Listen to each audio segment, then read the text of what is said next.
Welcome to the Unmuted Podcast. My name is Jeff. I'm your host, and we talk about all things HR, talent, world of work, HR tech, and so on. And so this podcast, we drop new episodes every Thursday morning, and we have a wide variety of guests, on our show, from HR leaders to practitioners, talent, experts, and so on. So this is a really good episode topic, actually.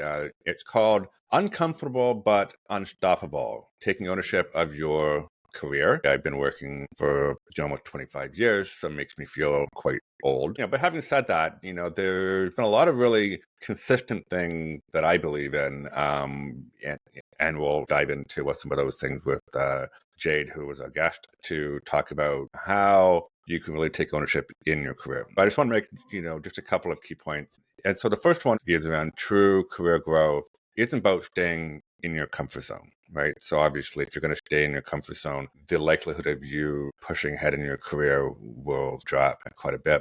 It's really about stepping into uncertainty, making bold moves, and then also embracing challenges. And the most successful professional that I've worked with and know are the ones who really lean into, discomfort, using it to fuel push forward instead of holding back and being passive.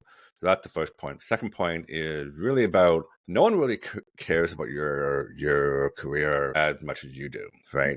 And so that it's a pretty easy concept, but it really means taking ownership of your career and not waiting, and really seeking out opportunities, and then also navigating setbacks with courage, resilience, and it basically everybody's going to have setbacks, and I think those who really get ahead in their careers really embrace these setbacks as learning opportunities. And so it's about shifting from a passive mindset to one that is opposite. You can't be waiting for things. So you really have to go be active and own your career path. So those are my two firm beliefs. But this isn't really about me.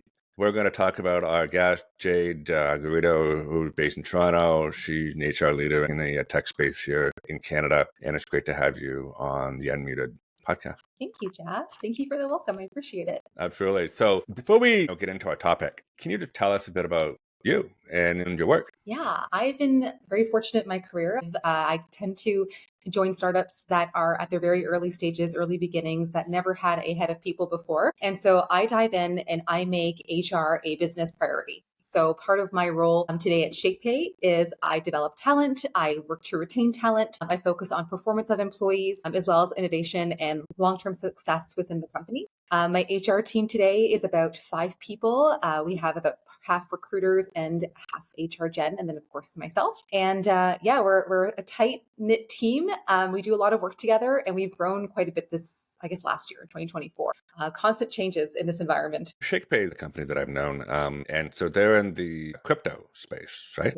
Yes, we're in the fintech space, the crypto space. We actually just, maybe a year ago, we launched a credit card. So we also we offer daily transactions as well that you can do through your phone. Yeah, so it's the company's about 10 years old, but in the last year we've saw growth, which is why they actually brought me in. Like, it's time to bring in some HR heavy lifting, and here we are today. Fantastic, excellent. So when we were talking about this episode, we were obviously collaborating on the topic, and so the very first question really sort of stood out for me. In your mind, what does it really mean to take ownership of your career, and why is discomfort such a big part of that journey? I think it's really important to realize that no one's going to hand your career to you. That sort of hit me maybe, 8-10 years ago, when I'm thinking, oh my gosh, yes, my bosses care about me, my leaders care about me, and they'll give me interesting projects, etc. But I have to advocate for this seat if I want to keep growing within this function. So I committed myself to continuous growth. And what that looked like in practice was, number one, always advocating for me and what I'm doing. That might be negotiating a raise. It's maybe asking for stretch assignments. It's voicing my opinions in high stakes meetings and not being afraid of them being shut down, which sometimes happens. Yeah. It's a lot of embracing feedback. So it's feedback is scary. We get this kind of our hairs go up on our arms. We're nervous about it, but you have to be so okay with that discomfort to a point where you're just wait a second, I'm comfortable with being uncomfortable. And And then I think lastly, it's like taking risks. And that could be in so many different ways. I think it's joining startups. That's one huge risk to take. It is also just like pivoting careers. If you think to yourself, what I'm doing today doesn't really support where I want to see myself in 6 months to a year, et cetera. It's sometimes stepping into leadership positions and someone saying to you, hey, you can do this. And you're like, oh my God, this is still very new for me.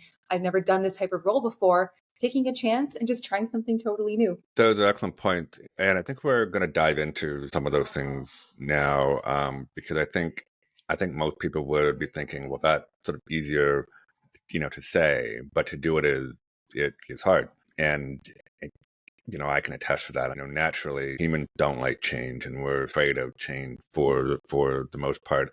But it's a part of life, right? So we have to do that. So, can you share a personal story where you embraced a discomfort that led to a breakthrough in your career? I think I would have to say it was early on that things sort of started, I guess, me being more open to discomfort. I had a VP of people over at Rose Rocket that I reported into, and she would constantly give me projects that I felt at the time were like totally like above me. And she's like, Jade, you have a choice. You can say, yes, I'll take it on and I'll learn here. Or you can say, you know what? I won't take on this project. Her name was Nicole. Nicole, I'll just take it on. And I'm like, you know what? You have trusted me to embrace these like difficult sort of tasks. And one was she gave me this task to facilitate and lead a senior exec meeting.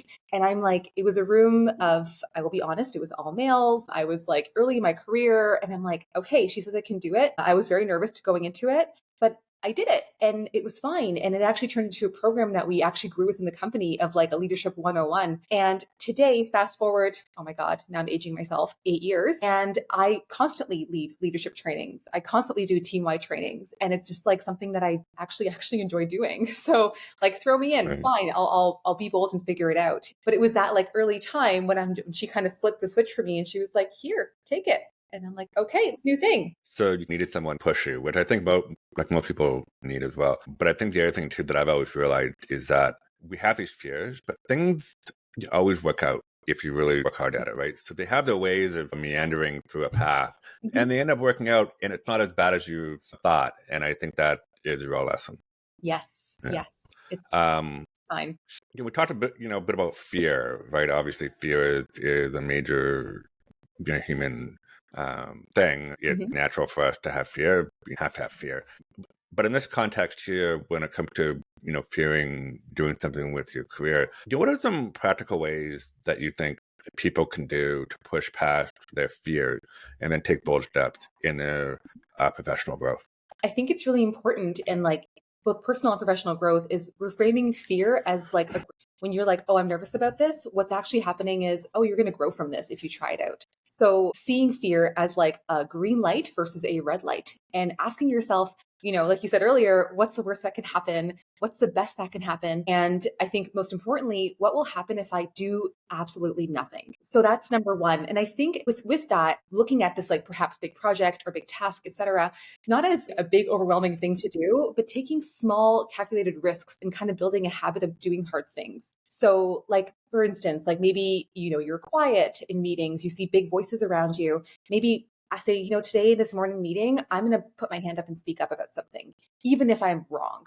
I'll just try it out. It's putting your hand up for projects that perhaps maybe your boss would naturally take on and saying, hey, you know what? That's a cool project. Can I support you? Can I lead it, et cetera, and showing how you can do that. And I think the last point I have here is actually very like true to me, especially these days as I'm, navigating a new world of a new job that I recently entered and a new team, reaching out to people and LinkedIn's a great resource for that. There's so many people that can support your network and like for help, asking for their 2 cents. People like when you ask them questions. They like when you look at them as That's like a very true. subject matter expert. So I do that relentlessly. And I'm very thankful for people in the people space that support me in my growth. So the first part of your answer was really around self-talk, which I've always used, self-talk, because I think the brain can do really strange things sometimes. It filtrates bad ideas, bad thoughts, and sort of negative. And so you need to be very, very intentional about combating some of those things. That's for me anyway. And I know a lot of people share that same thing. But so we talked a bit about what you can do personally, but we both know that the organization has to be structured in a kind of way for that to actually have any positive impact, right? And so how can organizations create environments that encourage employees to take ownership of their career while still feeling supported, because you could be doing all of the right things personally, Yeah. but if the organization doesn't actively support that, it may not work. Mhm. So I'm just wondering, from an org standpoint, what would you do? Yeah, I think feedback is such like a forever buzzword. It's so, so important. And so specifically at ShakePay, we were looking at our managers and our reports, our ICs, if you will. And we're like, there's a disconnect where people aren't speaking up enough. And maybe it's because they don't maybe know what's going on, or they just don't have a very good communication tool that they're using. So we've actually implemented something called absolute feedback. And what it is every single month, we have downward feedback and upward feedback from obviously managers and direct reports. And this feedback, like it's very much like that start, stop, continue framework, or sometimes people use the I like, I wish, I wonder framework. And the idea behind that is like, we want our managers to like talk about what is and what is not working and kind of make our people like look inwards and be more self-aware, and separately having our people like give feedback to managers to say like, hey, this happened. I know it didn't support me in this way. I didn't like it in this way. And really just saying, hey, it's part of your job to help me and this function grow. This was not working. Let's talk about it and become like better together. So we're trying to really just like, I guess, thin the line of like authority at ShakePay and say, like, we're all on the same team. We're all doing this together. Let's normalize the discomfort of feedback and make it part of our cultures to help our managers and our direct reports kind of like own their own career and also feel supported while doing that. Would you agree that there needs to be psychological safety, though? Because I've been in organizations where you try to do it, but at the end of the day, there's that lack of feeling safe, that being able to be open and vulnerable Mhm. will actually help you versus hinder you. And I think there are still a lot of cultures today that the actual action don't mind to the words. So if you're still using some of this information to marginalize people or knock them down, then all of this great stuff won't work, right? So I'm just wondering, can you just comment a bit about the psychological safety part of it? Building trust, so important. And it comes down to honestly a strong manager who's able to like open up those doors of like, hey, I am not here to be against you. I'm actually here to grow you. And so sometimes when I do see there's like feedback that's being held back, even sometimes I will like work with managers and look at their feedback before it goes to their employees and vice versa, to pull out like, how surface level is this? And if it is surface level, why? What is missing between manager and the employee? So like my advice here is like, if you don't have a place of trust where your employee like views you as a mentor for their career, you cannot give good feedback. So how do you build trust? It is advocating for your people. It's being in their corner. It's also not acting like a mama bear or papa bear. I think when we start doing that and like shielding our people from the business, that is actually a disservice to your people. What you're saying is, oh, you're a bit too, young, or you're still learning. I'm going to just hide you. It should be the opposite of that. Like, I'm going to actually show you what's going on and keep this very real, because this business supports you and your lifestyle. It's a job for you. And so it comes down to trusting your people as fully formed, responsible adults, and having that like threaded within your culture. So part of what I do with my own team is we do trainings around this of like viewing your people not as like children in a classroom, but people who like have opinions that are supporting the business, that have talent that we need for this business. And if there is a disconnect between the talent that you're seeing on your team and what the business needs, it's time for a difficult conversation. But I think number one is like the business needs to like really just sort of like thread in that notion of we are adults, we respect each other, and that means we trust each other. And if we can't do that, we can't be a strong team. Yeah, I totally agree with that. And I've actually advised, companies to say that if your level of trust or the psychological safety element is not there, fix that first. Don't do anything else, because else you do will not work, right? So fix that problem. So it's like treating the symptom versus the root problem, right? Focus on the problem first. And so I think so that's very, very powerful. If there's one thing that our viewers can take away from everything that we've talked about today, what would that be? Yeah, I think number one is like, you got to own your wins and speak up. No one's going to do that for you. There's no tracking of Jade's wins today. That is really on me. So tracking your achievements constantly, communicating them in reviews, sharing insights and successes in team discussions constantly. And I think one of my favorite ones that I've done in my early HR days is like build a brag book. Any sort of reinforcing feedback that you get, take a screenshot, put it in a folder on your laptop, and bring that up when like you're going through reviews and or when you're feeling a little bit like lacking confidence in something. Look at that brag book. Look at that person that you're doing XYZ really, really well, and let that kind of feed you and give you the confidence that you need to take those like scary next steps. Yeah, I think if you're like experiencing any discomfort in your career right now, that's probably where the biggest opportunity lies. So constantly just like finding that confidence in your belly and just like pushing forward through just tracking any of your achievements and your wins, because we forget what we did. We're moving so quick all the time. So being very aware of them and saying, hey, look at what I have done today or this year or this whatever quarter, and let me keep growing from this. That's how growth works. This is fantastic. I want to thank you for being here. I think you're going to share like a lot of really good nuggets. So, for all of our viewers, this is the Unmuted Podcast. I'm Jeff, your host. These episodes live on our website, GoScaleHR.com. We did a little bit of sort of, graphic changes for our podcast. And you can also go to YouTube as well. Share, comment. I want to hear from you. So once again, Jade, thanks for being here.